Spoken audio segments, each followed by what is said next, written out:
directors, actors, and producers from the international cinema here. We have with us now Jet Talentino, who's a Tony Award winner, who's the producer of the film Lingua Franca. This Lingua Franca is the first movie to be written and directed and acted by a transgender. The movie describes you the story of Olivia, her tryst with a slaughterhouse boy, and how the movie progresses. We have with us Ramazan Nanayev, who is the director of the movie Roads to Olympia, which describes the story of Roma, Mono, and Manuel, three athletes fighting against cultural and social discrimination to fight in the Olympics, the Rio de Janeiro Olympics. We have also with us Zavaz Jevis, the director of Heartburst, the movie which portrays the story of Marcus, who is having slight orientation towards pedophilia and how he overcomes it. We have also with us Ivan Bernev, who is portraying Pavel in the movie The Father. This is a nice story which deals with post-life communication and the psychology associated with that. Now we have with us Gunavan Marianto, the actor of the movie Science of Fictions, and the producer Arya Shweta, who is among us, which is a movie which deals about fake news, hoaxes related with the moon landings. So they have made a nice movie, a satire kind of.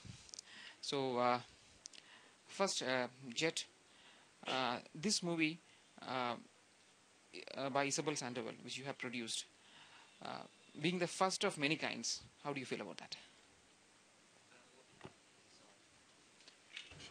Okay. Well, it's very groundbreaking film. Again, for those who do not know, the Lingua Franca is the first film in the world to be written and directed by a trans woman. Not just any trans woman, but a trans woman of color. It's groundbreaking in the sense that we're not just for the LGBTQ rights. If you're familiar with the political atmosphere in the United States with the current government, so we're also defying that. So all throughout the films, we were showing how immigration is in a very precarious situation, and also there's the ageism, how we take care of our elders. So it's Russian, it's Filipino, and American story put into one.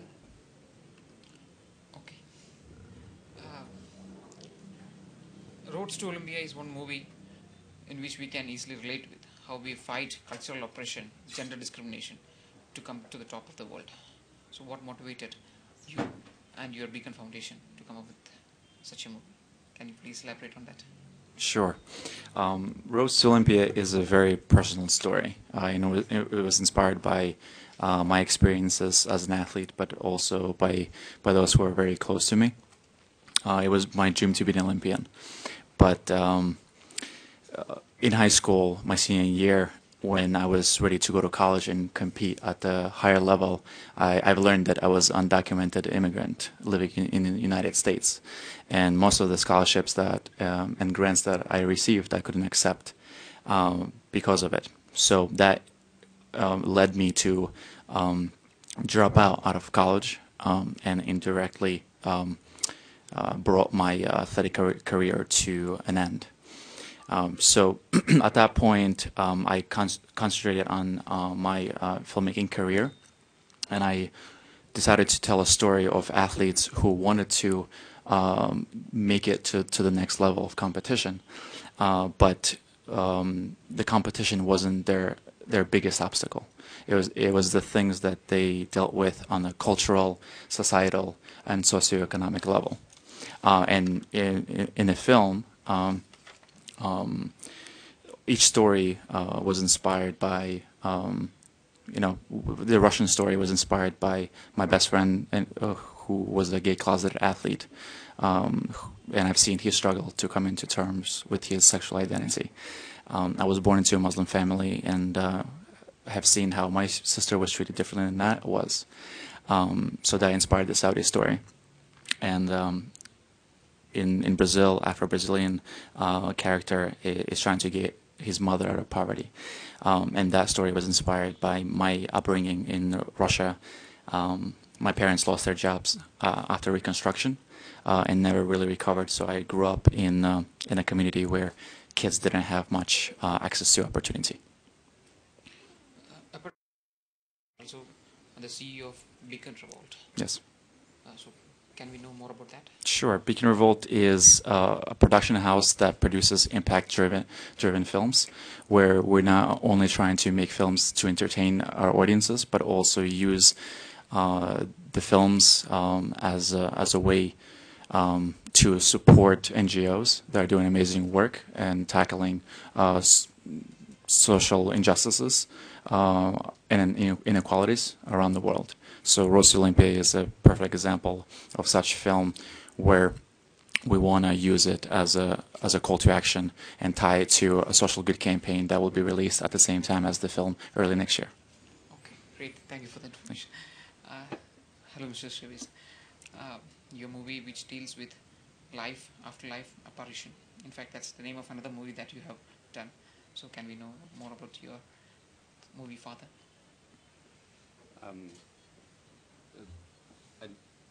Sorry, I don't have to explain my movie, or because the concept behind it.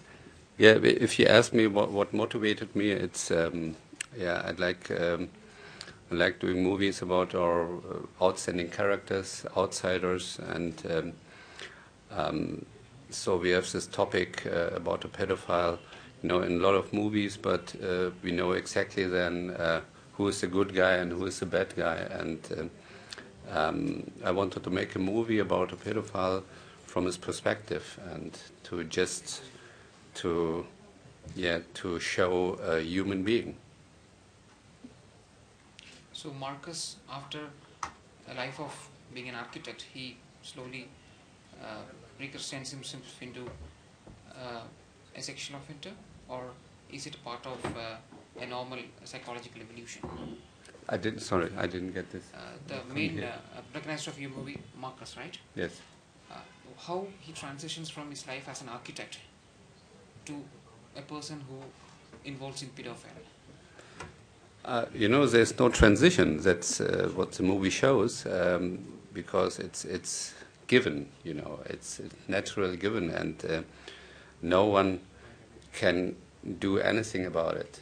And that's one of the main things of the goals of the movie, to show that in a dramatic way, because for example, I'm lucky that I'm not a pedophile, but I'm not, I have nothing done about it that I'm heterosexual. And I think anyone, no one has a decision in his life to say, oh, I want to be homosexual, I want to be heterosexual, or I want to be pedophile. And you don't have this decision in your life. You're just... That's true. Yeah. We have one more guest on the dais now, Yang Shik-soo, the actress of the movie The Balloon, which is done in the backdrop of the serene Tibetan landscape. How a simple contraceptive device takes the pregnancy through many embarrassing scenes in the movie. We now have with us Mr. Bernaim, if I'm pronouncing that correct. Yeah. Bernaim. So you have portrayed Pavel. Can we hear about your experience in the movie, how you have done that role, which has got paranormal elements to it? The storyline contains paranormal elements in which an afterlife, a phone call, these things are introduced. So, can you share the experience? Okay. This movie is I'm acting, just acting, not creating the script. The script is written from both directors. They are a couple, Kristina Grozeva and Petr Volchanov. Actually, they are their previous movies are made from articles from the newspaper. For example, the first one, The Lesson, is the article called A Teacher Robbed a Bank. The second one is Railway Worker found a 2 million lever, it's about 1 million euros, and returned it back to the state. He's a poor man, of course, and the father is not part of the trilogy. It's based on a story that happened to one of the directors when his mother died. Exactly, maybe one day or maybe during the funeral, there was a phone call from the phone of the mother that was calling to neighbor, and of course it's in the mood that they cannot think about anything about that, but after that they start to imagine what she was trying, maybe. Of course, there is a rational explanation of that. It's a voicemail, of course. But what if she wants to connect with them? What did she? What is she? Does she want to tell him? Okay, this is the beginning of the story. But if the other two movies are more social, this movie, they wanted to do more connected to family, more in a humanic way. How we, different generations, lost the connection between us and our parents. Why is that? Why is that? When we lose that connection, and this movie, of course, could be very sad, but they were trying to, because their previous movie wasn't comedies, of course, and that's why they tried to do that movie in with the elements of comedy, if I can say. Thank you so much. In the movie Science of Fictions, Sima, the main protagonist, portrayed by Gunawan Marianto, unwittingly sees a filming of moon landing in Indonesia, and it takes a satire course which is related to fake news. At that time, it was one part of the world completely disbelieved that man had landed on moon. So how you relate? This question is both to the actor and the producer. How you relate the fake news that is happening in the current era related to that era? How do you relate it to the movie? Okay, thank you. The moon landing, I think, only a trigger for our movie. Our movie is a story about Simon, the character who cannot speak up about the truth because his tongue is cut it because he saw the moon landing film making. So this is related with the about social politics in Indonesia during Soeharto era, when we as people cannot speak up about anything because our tongue is cut it by government, and many things happen since 60 because massacre in Indonesia, communist many communist party in Indonesia is jailed, kidnapped, and then killed by government. Maybe in 2 million people is killed at that time. So this movie about silence, about how Siman as people try to speak up with his body to tell the story or tell the truth. Okay, thank you. We have with us Yang Shiksu, actress known for Tarlo, movies Tarlo, Balloon, Chain Breakers, while at International Film Festival of India. Can you please share your experience of the movie?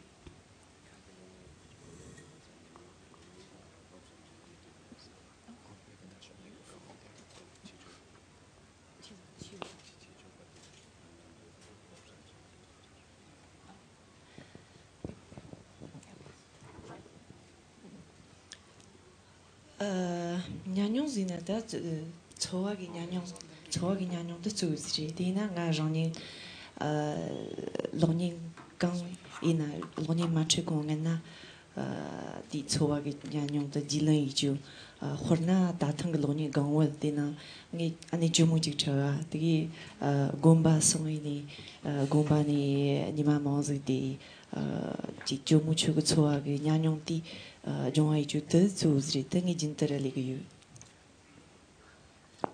As I do with most of my roles, before we started filming, I did some research, and in this case, in Balloon, I was playing a nun. So in preparation for this film, I spent a lot of time in local nunnery and got to understand the sort of daily life and rhythms of life in a nunnery and as a nun. Thank you so much. The largest science experiment that has ever conducted in this planet, CERN. A movie based on that CERN. We have the producer of the movie, Esclefrian. The movie name is Particle. So what prompted you to create such a great movie, which is related with science, ecosystem, and the relation between both?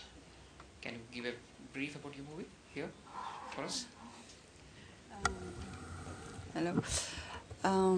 Yes, it's the first feature film from the director Blaise Harrison. I produced his two previous films, which were documentaries. So in Blaise Harrison's spirits, there is the will to melt documentary and fiction. And I think for this movie particularly, he was very much inspired by his own experience and memories from his teenagehood. The film is filmed in the region where he grew up, so it's very much inspired by his memories. And I think he wanted to make a film about this special age, it's really a coming of age film about teenagehood, but he wanted to tell this story in a very metaphorical way. So I think the connection he makes between what's his character experiences at his age and the experiments made by the scientists underground in this huge particles accelerator, which is hidden and which you don't see on the surface, but which creates a lot of fears and also imagination. So it's a kind of link he creates between the spirit of the teenage age and the bigger questions about the origin of the universe. So it's a film that you can read with a scientific logic, just to imagine that maybe there are other worlds we don't see, we don't know, parallel universe. But it's also a romantic movie because it's also a love story where it's also about meeting someone and maybe disappearing in love with this person. It's also a kind of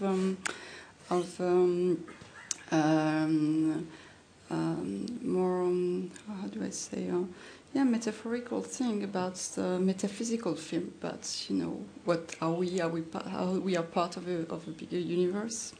So that's what I can say about the film. Thank you.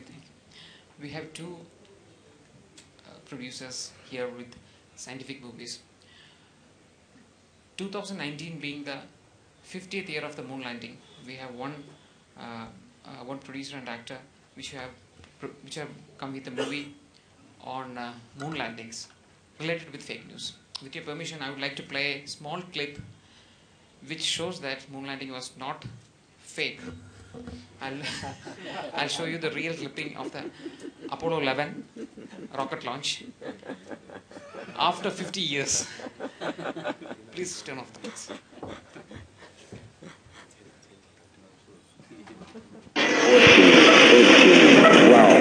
These are the real clippings. 9. We have ignition sequence start. Engines are on. 4, 3, 2, 1, 0.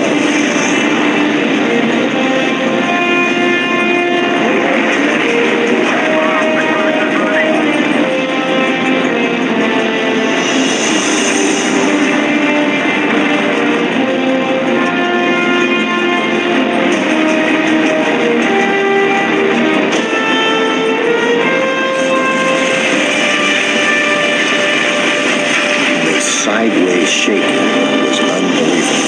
The vibration was so intense you couldn't see the instrument panel. I thought we'd had it during launch. I was hoping that Frank Borman didn't have his hand on the abort controller. He said he took his hand off and he'd rather die than make a false abort. 1 minute after liftoff, the Saturn V is already supersonic. Well, the Saturn V is still the most powerful machine that man has ever devised. 20 tons of fuel a second, 7.5 million pounds of thrust. I think we were all surprised at how strong that thing was. It had 2 or 3 iffy missions before ours, but it was a piece of cake. It just worked beautifully. Unbelievable. 5 engines in the first stage blast the Saturn V to 7 times the speed of sound. The second stage cut in. Big bang. At 40 miles high, it's still accelerating. When you stage, you were thrown forward in the belts and then backward in the belts. And I thought I was being catapulted through the instrument panel. All sources show that the stage is burning perfectly. The third stage fires twice. First, the boost into orbit. The second burn takes the crew of Apollo 8 where no men have ever been. Deep. To date, this is the most powerful thing that humans have ever made. At 7.8 million pounds of thrust, only the Space Shuttle and the Falcon Heavy comes closer. We won't create something like that just for filming, do we? Now the floor is open for questions. Please.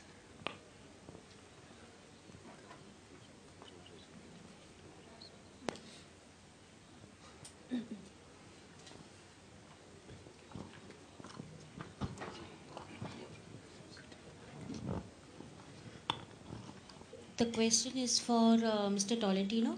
What were the challenges that you had to go through in making the film, and how has the response varied from festival to festival that you have showcased your film? Yeah. Before I answer the question, thank you, by the way. I'd like to give you a background on Isabel Sandoval and how she got to this point. So Isabel Sandoval used to be Vincent Sandoval. Vincent wrote 2 films in the Philippines, Señorita, which premiered in Locarno, together with the producer Darlene here. And the second, Vincent did Aparición, which premiered in Busan. And when Aparición was pirated in the Philippines, she was heartbroken. Well, Vincent was heartbroken, left for the United States and took his master's at NYU. She actually graduated cum laude, summa cum laude, back in the Philippines. And she transitioned, Isabel transitioned, so it took her some time to write because she got her master's from NYU and then she had to write Lingua Franca. She finished writing Lingua Franca just before the election of Donald Trump. And at that time, she actually said, there's no way that I can do this film because Donald Trump does not support the LGBTQ. He wanted the trans people out of the military. So it was us producers who pushed her that it's actually timely for us to do the film. And, 2 years down the road, we finally did it. And now it's election year again next year in the United States. And it's since our world premiere in Venice last September, we've gone to Hamburg, Busan, BFI London. We were nominated for Best Film. To Manila, to Copenhagen, to Thessaloniki, to Rocklo, to Cork, to San Diego, to Hawaii, and then our U.S. premiere was in AFI Fest in Hollywood, and here.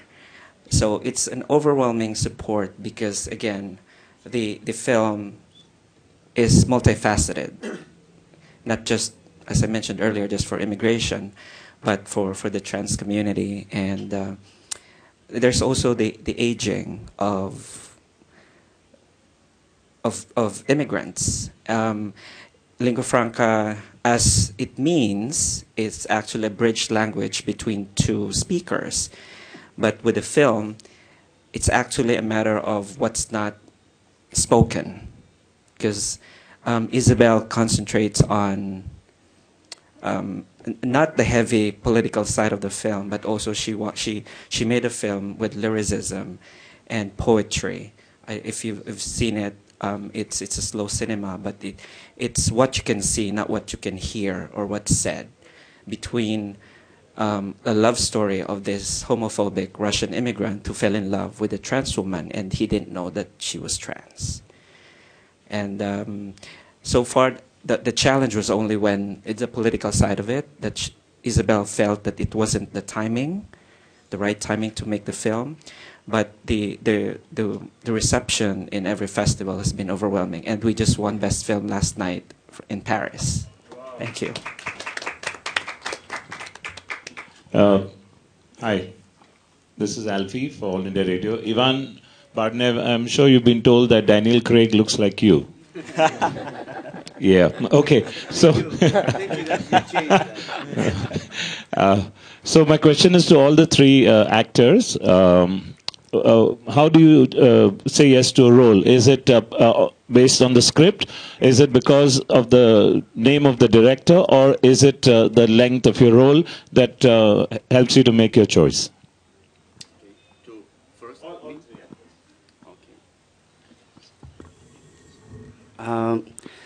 Okay, actually, I knew that these directors before because we worked together, and we know each other very well. They knew all my works before, and the work, of course, to the older guy, brilliant actor, Ivan Sauf. The same name, Ivan, and they knew that we are kind of friends, and we have some kind of relationships like friends, maybe not so close friends, but I mean like actors friends, and they. I can say that I'm proud that I was chosen without audition. They just say, okay, you will play the son, and Ivan will play the father. And of course, when I read the script, I liked it very much. It was touching.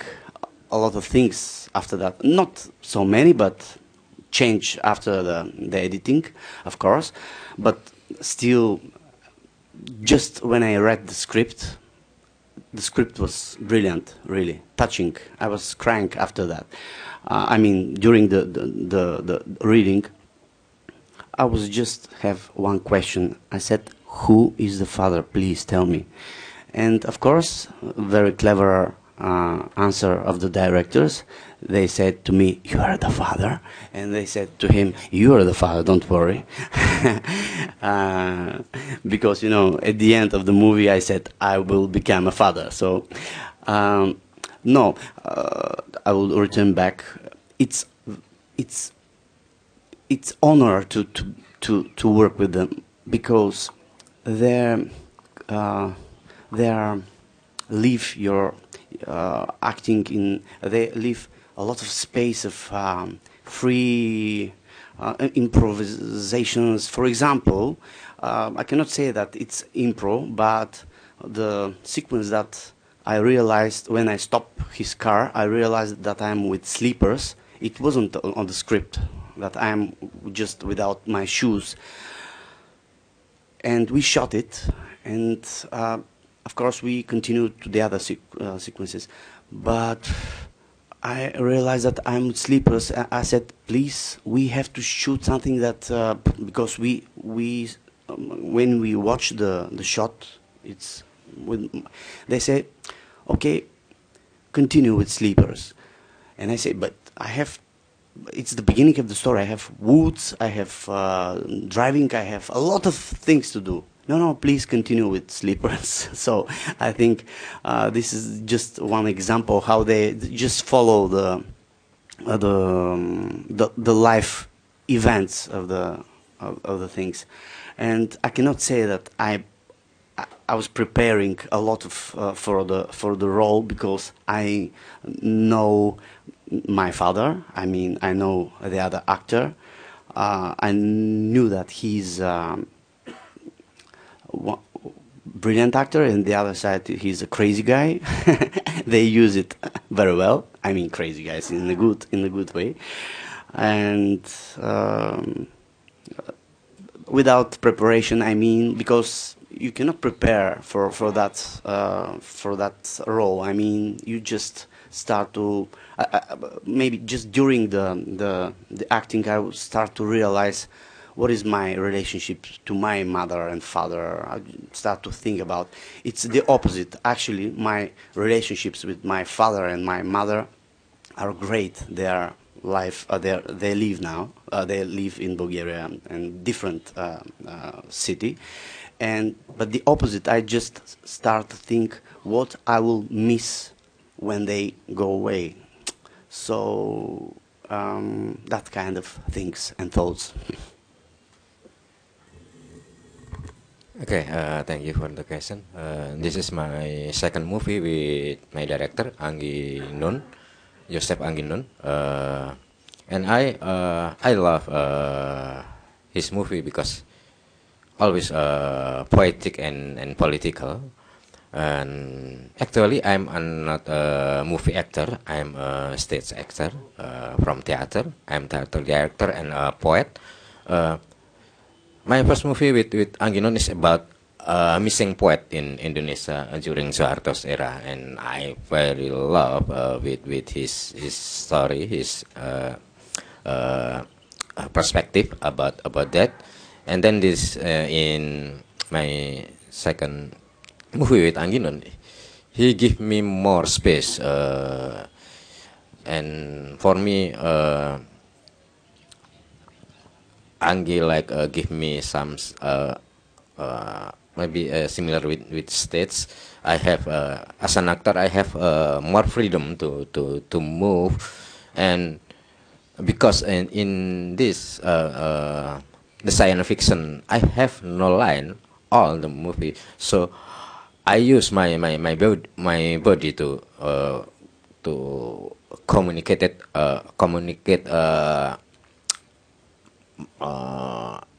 my feeling, my opinion about the story. I think it's challenging for me as an actor, and me and Anggi also have a long connection because we come from same faculty in Yogyakarta, Gajah Mada University, in Social Politics faculty. Thank you.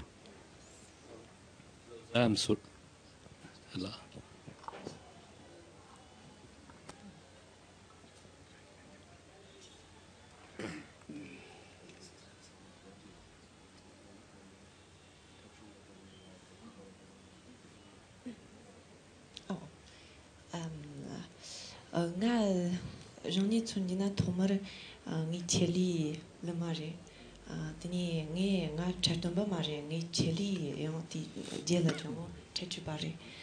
Tigi jongni la chunjina chejung da di mana di jilun chungzyo na da tsuri. Ji jindai na horna di mana de shawa da mana di tsuwa ge kori di nga jilun chembuz menangi chekme. Tini da horna nge ranga chegono di datang gelonin di chachu badangini tang sembare tang niwa da tang semba da na nangji no da doziri di na ko chajong di totong ti di mana de sig ziwa da jilun chenbu ziyo ki da yang chajong wa samlu dang da yang reng ge chua ge sig nyanyong yosu sachari di da ne Young Shuk-to was mentioning how she was trained not as an actress, but she was trained as a performer and singer in traditional Tibetan music. And if she were to use this film as an example, Bema Teden, the director of Balloon, is an acclaimed director. She's been working with him for many years now. It's her third film with him. She made Silent Money Stones, and more recently Tarlo with the same director. And she says when she picks her roles, she reads the scripts and she looks for some sort of emotional connection with the character. And Bema then scripts, the characters always appeal to her. And for example, the character of the nun in Balloon is one that she fell in love with immediately. Sir, my question, I'm Suresh Kumar here, and my question is to you, sir. Yeah, you told me you were a stage actor and then moved on to film. How easy is it to, and what adaptations do you require to move from a stage actor to a film actor? They say it is easy, because acting in stages are difficult and more hard work than acting in a screen, because you can cut short and I think, yeah, for me it's same, the basic is same.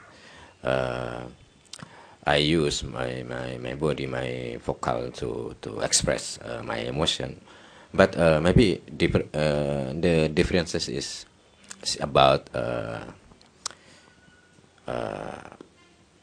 stage and camera. That is, I try to find maybe some similarity with stage and movie, but all I think is very similar. I just try to find a way to manage and to manage my feeling and emotion. Yeah, thank you. Question to the directors. This is, I'm sure, has been asked of you before. In a realistic sense, what matters more, critical acclaim, awards, or commercial success?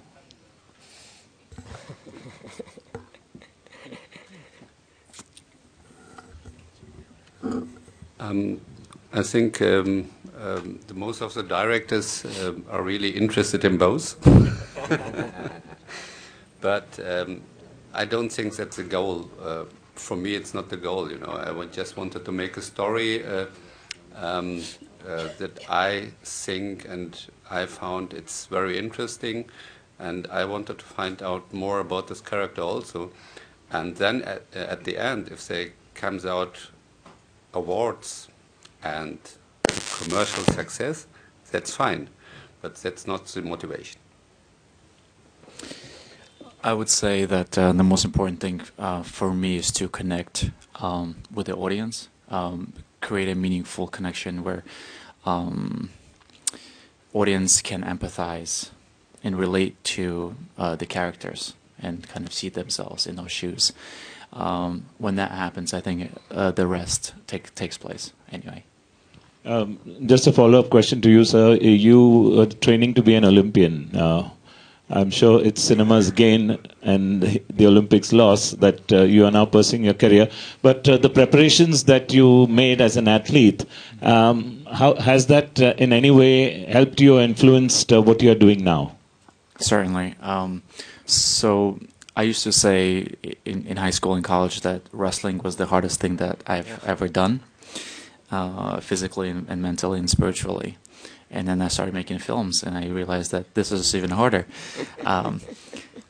And it's a marathon. Yeah, it's not a sprint, and you really have to take care of your mental health, your physical health, and the preparations, the hard work, commitment, teamwork, high stakes that were kind of involved in sports carried over.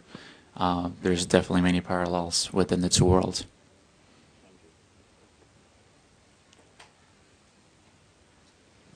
Any more questions?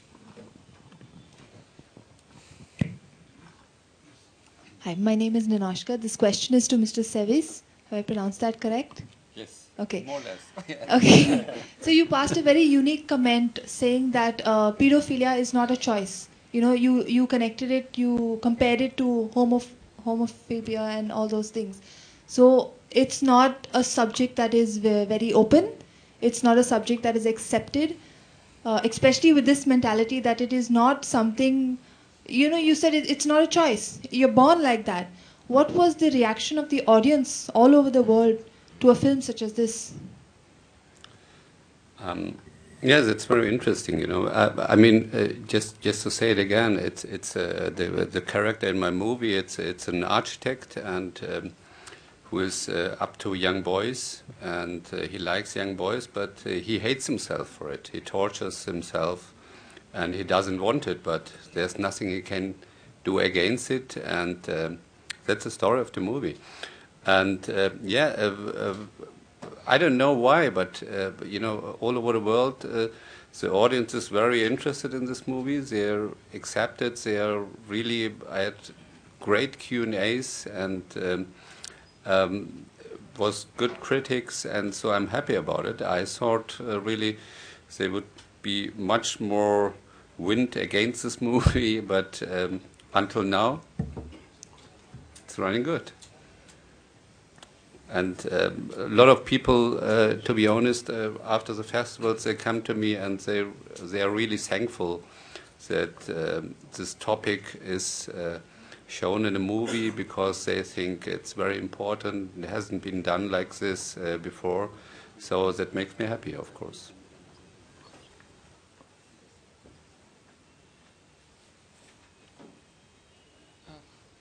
I think we'll wind up the press conference with a group photo.